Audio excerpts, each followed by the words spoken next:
दोस्तों मैं स्विन हमारे YouTube चैनल सफलता के सारथी में सभी का हार्दिक स्वागत करता हूं। आज डेट है 11 जुलाई और मैं लेके तैयार हूं आज के इम्पोर्टेंट करंट अफेयर। अगर आप हमारे इस चैनल पे नए हैं तो चैनल को सब्सक्राइब कीजिए, साथ ही साथ बेल आइकन को भी प्रेस कीजिए ताकि डेली करंट अफेयर्स की वीडियो का नोटिफिकेशन रोज सुबह आप तक पहुँच सके। इसी के साथ हमारी ये वीडियो शुरू करते हैं। आज का हमारा पहला क्वेश्चन, हाल ही में किसे European 2020 US green building council USGBC leadership award दिया गया? तो ये अवार्ड दिया गया इंटरनेशनल ओलंपिक कमेटी के नए हेडक्वार्टर की, जिसका निर्माण किया जा रहा है लुसाने, स्विट्जरलैंड में। और USGBC यह जो अवार्ड है यह उन बिल्डिंग्स को दिया जाता है जिनके पास LEED leadership in energy and environmental design का सर्टिफिकेशन होता है। और यह जो हेडक्वार्टर है यह दुनिया की सबसे मजबूत इमारतों में से एक है और यह बिल्डिंग रिन्यूएबल एनर्जीज पर संचालित होगी। और इस बिल्डिंग का 95% जो कंस्ट्रक्शन बेस्ड है उसको रिसाइकिल कर लिया गया है। अगर हम बात करें IOC के बारे में, इसके जो हेड हैं वह हैं थॉमस बाक। और ओलंपिक कमेटी आयोजन करती है ओलंपिक गेम्स का। अगर हम बात करें ओलंपिक गेम्स की तो इनका आयोजन हर 4 साल में किया जाता है और ओलंपिक गेम्स में 200 से ज़्यादा देश भाग लेते हैं।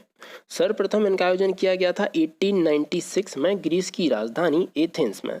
और ओलंपस पर्वत पर इनका आयोजन किया गया था, इसलिए इनका जो नाम है वह पड़ गया ओलंपिक गेम्स। 2016 के जो ओलंपिक गेम्स थे उनका आयोजन किया गया था रियो डे जेनेरियो, ब्राज़ील में। और इनमें भारत की बैडमिंटन प्लेयर PV सिंधु को वुमेन्स सिंगल में सिल्वर मेडल प्राप्त हुआ था। और भारतीय रेसलर साक्षी मलिक ने वुमेन्स 58 किलोग्राम फ्री स्टाइल में ब्रॉन्ज मेडल जीता था। अगर हम बात करें 2020 के समर ओलंपिक्स की तो इनको कोरोना वायरस के चलते पोस्टपोन कर दिया गया है। अब इनका आयोजन 23 जुलाई 2021 को होगा और इनका आयोजन होगा टोक्यो, जापान में। और इस ओलंपिक्स का जो मैस्कॉट है वह है मिराई टोबा। इन ओलंपिक्स में लगभग 206 कंट्रीज के भाग लेने का अनुमान है, जिनमें 33 स्पोर्ट्स इवेंट्स होंगे। बात की जाए 2024 के समर ओलंपिक की तो इनका आयोजन किया जाना है पेरिस में। और बात की जाए 2022 के विंटर ओलंपिक की तो इनका आयोजन किया जाना है बीजिंग, चीन में। अगर हम बात करें कॉमनवेल्थ फेडरेशन की तो यह जो फेडरेशन है यह आयोजन करती है कॉमनवेल्थ गेम्स का। सर्वप्रथम कॉमनवेल्थ गेम्स का आयोजन किया गया था 1930 में हैमिल्टन, कनाडा में। और उस समय इनको जाना जाता था ब्रिटिश एम्पायर गेम्स के रूप में। वर्तमान में 54 कॉमनवेल्थ नेशंस हैं और कॉमनवेल्थ नेशंस उन कंट्रीज़ को कहा जाता है जिनको ब्रिटिशर्स ने अपनी कॉलोनी बनाया था।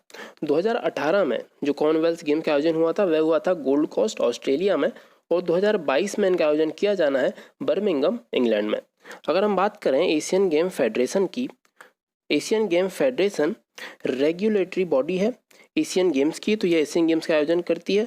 सर्वप्रथम एशियन गेम्स का आयोजन किया गया था न्यू दिल्ली में 1951 में। अगर हम बात करें 2018 में इनका आयोजन कहाँ किया गया था तो इनका आयोजन किया गया था जकार्ता, इंडोनेशिया में। और 2022 में एशियन गेम्स का आयोजन किया जाना है हांगझाऊ, चाइना में। अगर हम बात करें नेशनल गेम्स ऑर्गेनाइजेशन की, नेशनल गेम्स ऑर्गेनाइजेशन कमेटी का हेडक्वार्टर है न्यू दिल्ली में। और जो नेशनल गेम्स हैं सर्वप्रथम 1924 में इनका आयोजन किया गया था और 2020 में इनका आयोजन गोवा में किया जाना है 20 अक्टूबर से 4 नवंबर के बीच में। इसके पहले इनका आयोजन किया गया था 2015 में केरल में। इसी के साथ हम बढ़ते हैं हमारे अगले क्वेश्चन की तरफ। अगर आपको हमारी करंट अफेयर्स की वीडियो पसंद आ रही हैं तो इनको ज़्यादा से ज़्यादा लाइक कीजिए और अपने दोस्तों के साथ शेयर कीजिए ताकि जो दोस्त सीरियसली पढ़ाई करना चाहते हैं, सीरियसली कॉम्पिटिटिव एग्जाम के लिए प्रिपेयर कर रहे हैं, उनका भी फ़ायदा हो सके और हमको ये मोटिवेशन मिल सके अच्छी से अच्छी वीडियो बनाने का, आपको अच्छे से अच्छा कंटेंट प्रोवाइड करने का। हाल ही में इंडिया ग्लोबल वीक 2020 कॉन्फ्रेंस कहाँ आयोजित किया जाएगा? तो यह आयोजित किया जाएगा ब्रिटेन में। PM नरेंद्र मोदी द्वारा इंडिया ग्लोबल वीक 2020 के उद्घाटन सत्र को वीडियो कॉन्फ्रेंसिंग के माध्यम से संबोधित किया जाएगा।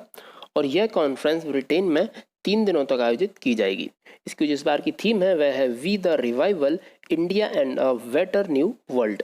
इसके अलावा वर्चुअल सम्मेलन में आत्मनिर्भर भारत अभियान पर नेवर सीन बिफोर कार्यक्रम का भी आयोजन किया जाएगा। इंडियन ग्लोबल वीक 2020 में 30 देशों के 5000 ग्लोबल प्रतिभागी हिस्सा लेंगे। अगर हम बात करें अन्य ऑप्शंस के बारे में तो ये श्रीलंका और मालदीव्स हैं, ये हाल ही में चेचक व खसरा मुक्त हुए हैं। और बात की जाए अगर श्रीलंका की तो श्रीलंका के जो राष्ट्रपति हैं वह है गोताबाया राजपक्षे। पीएम है महिंद्रा राजपक्षे और यह दोनों भाई हैं। अगर हम बात करें मुद्रा की तो वह है श्रीलंका यान रुपया। बात की जाए मालदीव की तो मालदीव की कैपिटल है पुरुष, मुद्रा है मालदीवी रुपया और जो राष्ट्रपति हैं वह है इब्राहिम मोहम्मद।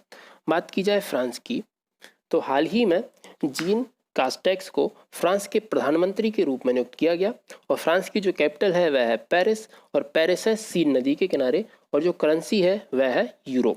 इसी के साथ हम बढ़ते हैं हमारे अगले क्वेश्चन की तरफ। हाल ही में किस बैंक के सीएमडी राजकिरण रॉय को 2 साल का सेवा विस्तार मिला है? तो यह सीएमडी है यूनियन बैंक ऑफ इंडिया के। और इनको सेवा विस्तार क्यों मिला है? क्योंकि जो यूनियन बैंक है उसका मर्ज हो रहा है आंध्रा बैंक व कॉरपोरेशन बैंक के साथ। इस विलय की जो प्रोसेस है, इस प्रोसेस के कारण उनके कार्यकाल को 2 साल के लिए बढ़ा दिया गया है और इस विलय के बाद यूनियन बैंक भारत का 5वां सबसे बड़ा सार्वजनिक क्षेत्र का बैंक बन जाएगा, पब्लिक सेक्टर का 5वां सबसे बड़ा बैंक बन जाएगा। अगर बात की जाए पब्लिक सेक्टर के सबसे बड़े बैंक की तो वह वर्तमान में है स्टेट बैंक ऑफ इंडिया, जिसकी स्थापना हुई थी 1 जुलाई 1955 को। केंद्र सरकार ने पब्लिक सेक्टर की 10 बैंकों को मर्ज करने का फैसला किया था, जिसके अंतर्गत पंजाब बैंक का मर्ज होगा ओरिएंटल बैंक ऑफ कॉमर्स व यूनाइटेड बैंक ऑफ इंडिया के साथ, सिंडिकेट बैंक का मर्ज होगा केनरा बैंक के साथ और इलाहाबाद बैंक मर्ज होगी इंडियन बैंक में। और इस विलय के बाद पब्लिक सेक्टर की बैंकों की जो संख्या है वह 18 से घट के हो जाएगी 12। अब हम बात करें इन ऑप्शंस के बारे में तो जो इंडियन बैंक है इसकी स्थापना हुई थी 1907 में स्वदेशी आंदोलन के अंश के रूप में और इसका जो हेडक्वार्टर है वह है चेन्नई में। बात करें इसके वर्तमान में सीईओ कौन है तो वह है एमएस पद्मनाभ चंद्रू। बात की जाए पंजाब बैंक के बारे में तो जो पंजाब बैंक का हेडक्वार्टर है वह है न्यू दिल्ली में। इसकी स्थापना हुई थी 12 अप्रैल 1894 को लाला लाजपत राय के द्वारा। वर्तमान में इसके सीईओ हैं एसएस मल्लिकार्जुन राव। और पंजाब बैंक का जो विलय हो रहा है उसके बाद पंजाब बैंक पब्लिक सेक्टर की दूसरी सबसे बड़ी बैंक बन जाएगी। बात की जाए कैनरा बैंक के बारे में तो कैनरा बैंक का हेडक्वार्टर है बेंगलुरु में। इसकी स्थापना हुई थी 1906 में ए सुब्बाराव पाई के द्वारा और इसका नेशनलाइजेशन हुआ था 1969 में। वर्तमान में इसके चेयरमैन है टीएन मनोहरन। इसी के साथ हम बढ़ते हैं हमारे अगले क्वेश्चन की तरफ। हाल ही में United state agency for international development ने किसके साथ अक्षय ऊर्जा उत्पादन के लिए साझेदारी की है? तो इसने साझेदारी की है नवीन व नवीकरणीय ऊर्जा मंत्रालय के साथ। United state agency for international development USAID के एशिया ग्रुप फॉर एनर्जी व नवीन व नवीकरणीय ऊर्जा मंत्रालय के राष्ट्रीय तकनीकी संस्थानों के बीच यह साझेदारी हुई है और यह एक व्यापक साझेदारी है जिसमें दोनों देशों के संबंधों में मजबूती आएगी। अगर हम बात करें नवीन व नवीकरणीय ऊर्जा राज्य मंत्री की तो वह है राजकुमार सिंह। बात की जा रही है रिन्यूएबल एनर्जी के बारे में तो हाल ही में रेलवे ने 2030 तक नेट जीरो कार्बन एमिशन का लक्ष्य रखा है और हाल ही में प्रधानमंत्री नरेंद्र मोदी जी ने एशिया के सबसे बड़े सोलर बिजली घर का उद्घाटन मध्य प्रदेश के रीवा में किया है और इस प्लांट की क्षमता होगी 750 मेगावाट। बात की जाए पर्यावरण मंत्री की तो वह वर्तमान में हमारे प्रकाश जावड़ेकर जी।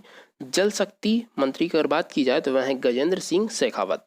और जो नमामि गंगे प्रोजेक्ट है उसके अंतर्गत विश्व बैंक ने $40 करोड़ का ऋण दिया है इस प्रोजेक्ट के अंतर्गत। अगर बात की जाए सड़क परिवहन राज्य मंत्री की तो वह है वर्तमान में नितिन गडकरी जी। और जो national highway authority of India है यह कंस्ट्रक्शन सेक्टर का पहला ऑर्गेनाइजेशन है जिसको फुली डिजिटल कर दिया गया है। इसी के साथ हम बढ़ते हैं हमारे अगले क्वेश्चन की तरफ। गोवा के किस पूर्व स्वास्थ्य मंत्री का निधन हो गया है? तो यह है डॉक्टर सुरेश अमोनकर। इनका निधन कोरोना वायरस के कारण हुआ है और यह 1999 व 2002 में गोवा विधानसभा से विधायक थे। ईयर 2002 में यह मनोहर पारिकर सरकार में स्वास्थ्य मंत्री के पद पर थे।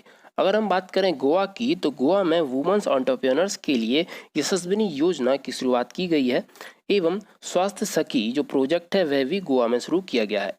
1 मई को गोवा मनाता है अपने स्थापना दिवस के रूप में और FC Goa AFC champions league में खेलने वाला पहला भारतीय फुटबॉल क्लब बन गया है। और गोवा ने हाल ही में, अगर आप गोवा जाना चाहते हैं तो आपको अपने साथ आईसीएमआर द्वारा प्रमाणित कोरोना नेगेटिव सर्टिफिकेट ले जाना अनिवार्य होगा। गोवा ने इसको अनिवार्य कर दिया है। और गोवा के हैं 2 डिस्ट्रिक्ट जो है नॉर्थ गोवा और साउथ गोवा। नॉर्थ गोवा में है गोवा की राजधानी जो है पणजी और सीएम है प्रमोद सावंत, गवर्नर है सत्यपाल मलिक। अगर हम बात करें अन्य ऑप्शंस के बारे में, प्रणब नंदा, इनका भी हाल ही में निधन हो चुका है। यह गोवा के पूर्व डीजीपी थे। अच्युत उसगांवकर, यह गोवा के पूर्व मंत्री थे, इनका हाल ही में निधन हो गया है। और अगर हम बात करें मनोहर पर्रिकर जी की, तो जैसे कि हम सब इनको काफ़ी अच्छे से जानते हैं, ये हमारे रक्षा मंत्री भी रह चुके हैं और ये गोवा के 4 बार सीएम रह चुके हैं। इनका निधन हो गया था कैंसर के चलते। इसी के साथ हम बढ़ते हैं हमारे अगले क्वेश्चन की तरफ। वेस्ट बंगाल गवर्नमेंट ने दस्तावेजों को स्कैन करने के लिए कौन सा ऐप लॉन्च किया है? तो इस ऐप का नाम है सेल्फ स्कैन ऐप। इस ऐप को लॉन्च किया है राज्य के इंफॉर्मेशन टेक्नोलॉजी डिपार्टमेंट ने। अगर हम बात करें वेस्ट बंगाल की, तो हाल ही में वेस्ट बंगाल ने दूसरे स्टेट से आए हुए लोगों के लिए एक ऐप लॉन्च किया जिसका नाम है एग्जिट ऐप। और वेस्ट बंगाल ने गंगा सागर के पवित्र जल को लोगों तक पहुंचाने के लिए भी एक ऐप लॉन्च किया है। और जो कोलकाता मेट्रो है, यह भारत की पहली अंडर वाटर मेट्रो बन गई है। कोलकाता में चैतन्य महाप्रभु के ऊपर दुनिया का पहला म्यूजियम बना है। और जो बक्सा बर्ड फेस्टिवल है, यह आयोजित किया जाता है वेस्ट बंगाल में। और अगर हम बात करें इन ऑप्शंस के बारे में, तो जो हल्दिया पोर्ट है, हाल ही में इसका नाम बदल के कर दिया गया श्यामा प्रसाद मुखर्जी के नाम पर।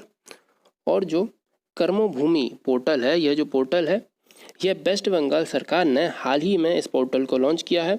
और मैत्री समृद्धि योजना, इसके बारे में अगर बात की जाए, तो पश्चिम बंगाल ने 50,000 एकड़ पर बागबानी व मत्स्य पालन किया जाएगा इस योजना के अंतर्गत। इसी के साथ हम बढ़ते हैं हमारे अगले क्वेश्चन की तरफ। हाल ही में the international boxing association AIBA द्वारा जारी रैंकिंग में 52 किलोग्राम वर्ग में कौन पहले स्थान पर रहे? तो इसमें पहले स्थान पर रहे अमित पिंगल। अमित पिंगल नंबर 1 पर रहने वाले पहले भारतीय बन गए हैं। और अमित जो है वह वर्ल्ड चैंपियनशिप में सिल्वर मेडल भी जीत चुके हैं। अगर हम बात करें इन ऑप्शंस के बारे में, तो जो अखिल कुमार हैं, इनको हाल ही में नाडा अनुशासन पैनल में शामिल किया गया है। अखिल कुमार को 2005 में अर्जुन अवार्ड से सम्मानित किया गया था और यह कॉमनवेल्थ गेम्स में इन्होंने गोल्ड मेडल जीता था। अगर बात की जाए विकास कृष्णन की, तो जो विकास कृष्णन है और जो अमित पिंगल है, इनको इस साल के खेल रत्न अवार्ड के लिए नामित किया गया है। अगर हम बात करें मैरी कॉम की, तो जो मैरी कॉम है, ये एक फेमस बॉक्सर हैं। यह 6 बार वर्ल्ड चैंपियन रह चुकी हैं। इन्हें अर्जुन अवार्ड से सम्मानित किया गया था 2003 में, एवं इन्हें खेल रत्न से 2009 में सम्मानित किया गया था। पद्म भूषण व पद्म विभूषण से इन्हें 2020 में सम्मानित किया गया था और यह है मणिपुर की। इसी के साथ हम बढ़ते हैं हमारे अगले क्वेश्चन की तरफ। हाल ही में किसने रेलवे बोर्ड में महानिदेशक के रूप में कार्यभार संभाला है? तो यह है विष्णु प्रसाद नंदा। विष्णु जी इसके पहले साउथर्न रेलवे में चीफ मेडिकल डायरेक्टर थे। और जो VK यादव हैं, यह वर्तमान में रेलवे बोर्ड के अध्यक्ष हैं। अगर हम बात करें रेलवे से जुड़े हुए कुछ करंट अफेयर के बारे में, तो जो साउथ सेंट्रल रेलवे है, इसने हॉस्पिटल मैनेजमेंट फंक्शन को गाइड करने के लिए एक रेल बॉट नाम का डिवाइस विकसित किया है, जिसको शॉर्ट में बोलेंगे R-बॉट। और बात की जाए रेलवे प्रोटेक्शन फोर्स की, तो इसका नाम बदल के कर दिया गया है Indian railway protection force service. और Indian railway institute of financial management खोला जाएगा हैदराबाद में। और रेलवे ने भुवनेश्वर में पॉलीक्रैक टेक्नोलॉजी पर आधारित वेस्ट टू एनर्जी प्लांट लगाया है। और 2024 तक रेल पूरी तरह से इलेक्ट्रीफाई हो जाएगी। और जो वर्तमान में हमारे रेल मंत्री हैं, वह हैं पीयूष गोयल। इसी के साथ हम बढ़ते हैं हमारे अगले क्वेश्चन की तरफ। नविद्या ने किसके साथ आर्टिफिशियल इंटेलिजेंस अनुसंधान केंद्र स्थापित करने के लिए हाथ मिलाया है? तो यह है IIT Hyderabad. Indian institute of Hyderabad ने नविद्या के साथ मिलकर भारत के पहले आर्टिफिशियल इंटेलिजेंस रिसर्च सेंटर की स्थापना के लिए समझौता किया है। इसके तहत कृषि, स्मार्ट शहरों और भाषा की समझ जैसे कई क्षेत्रों में बेहतरीन तकनीकों का विकास किया जाएगा। बात की जाए तेलंगाना सरकार की, तो तेलंगाना सरकार ने ईयर 2020 को year of artificial intelligence day के रूप में घोषित किया है। बात की जाए नविद्या की, तो इसका हेडक्वार्टर है कैलिफोर्निया में। वर्तमान में इसके चेयरपर्सन व CEO हैं जैनसेंग हुआंग। बात की जाए IIT हैदराबाद के बारे में, तो IIT हैदराबाद के जो डायरेक्टर हैं वह हैं BS मूर्ति। IIT मद्रास यह top institute of India ranking में पहले स्थान पर रहा। IIT रुड़की इसने रिसर्चर्स के लिए यूनिसेवियर डिसइंफेक्शन बॉक्स विकसित किया है। बात की जाए IIT बॉम्बे के बारे में तो इसने इंडियन रिसीवर चिप ध्रुवा को विकसित किया है IIT बॉम्बे ने। इसी के साथ हम बढ़ते हैं हमारे अगले क्वेश्चन की तरफ। किस देश की स्क्वैश खिलाड़ी रानेम एल बेल्ली ने रिटायरमेंट का ऐलान किया है? तो इनका देश है इजिप्ट और इसको मिस्र भी कहा जाता है। यह दुनिया में पहली रैंकिंग पर रहने वाली महिला खिलाड़ी थी और इन्होंने 2015 में टॉप रैंकिंग हासिल की और ऐसा करने वाली यह पहली महिला बनी। इन्होंने 2017 व 2018 में प्रोफेशनल स्क्वैश एसोसिएशन PSA विश्व चैंपियनशिप जीती। अगर हम बात करें भारत के कुछ स्क्वैश खिलाड़ियों के बारे में तो उनके नाम हैं दीपिका पल्लिकल, जोस्ना चिनप्पा, सौरभ घोषाल। अगर हम बात करें अन्य ऑप्शंस के बारे में तो जो बुरुंडी देश है, हाल ही में इसके प्रेसिडेंट पियरे कुरुंजीजा का निधन हो गया है। बात की जाए डेनमार्क की तो भारत डेनमार्क ने बिजली समझौते के लिए हस्ताक्षर किए हैं। बात की जाए रोमानिया की तो राहुल श्रीवास्तव बने हैं रोमानिया में भारत के नए राजदूत। इसी के साथ हम बढ़ते हैं हमारे अगले क्वेश्चन की तरफ। आइवरी कोस्ट के PM का हाल ही में निधन हो गया है, वह कौन थे? तो यह थे एमादू गौन कुलीवली। ये हाल ही में फ्रांस से इलाज कराकर वापस लौटे थे और इनको सत्ताधारी पार्टी के द्वारा अक्टूबर में होने वाले राष्ट्रपति चुनावों के लिए राष्ट्रपति उम्मीदवार बनाया गया था। यह 2017 से आइवरी कोस्ट के PM थे और जो वर्तमान में आइवरी कोस्ट के प्रेसिडेंट हैं वह हैं अलसेन ओटारा। बात की जाए ऑप्शंस के बारे में तो जो गुडनी जोहानसन है, इन्हें दोबारा आयरलैंड के प्रेसिडेंट के रूप में चुना गया है।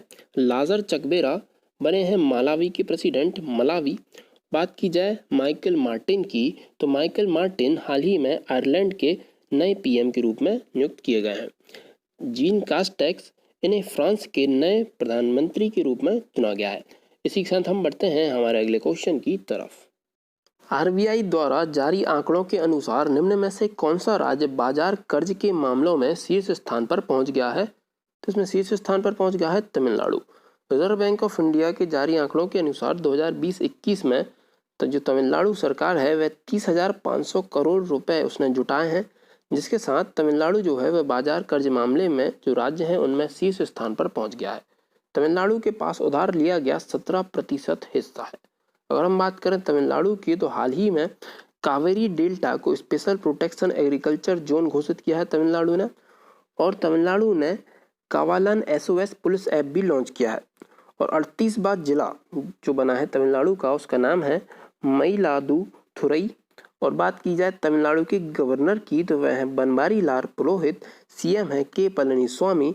अगर हम बात करें ऑप्शंस के बारे में तो जो तेलंगाना है तो हाल ही में तेलंगाना के तेलिया रुमाल को GI टैग प्रदान किया गया है। बात की जाए आंध्र प्रदेश की तो आंध्र प्रदेश ने YSR पेंशन योजना की शुरुआत की है। बात की जाए कर्नाटका की तो कर्नाटक ने हाल ही में जन सेवक योजना की शुरुआत की है। इसी के साथ हमारी ये वीडियो यहीं ख़त्म करते हैं। अगर आपको हमारी ये वीडियो पसंद आई है इसको ज़्यादा से ज़्यादा लाइक कीजिए, ज़्यादा से ज़्यादा शेयर कीजिए। कल फिर मिलेंगे दोस्तों। जय हिंद।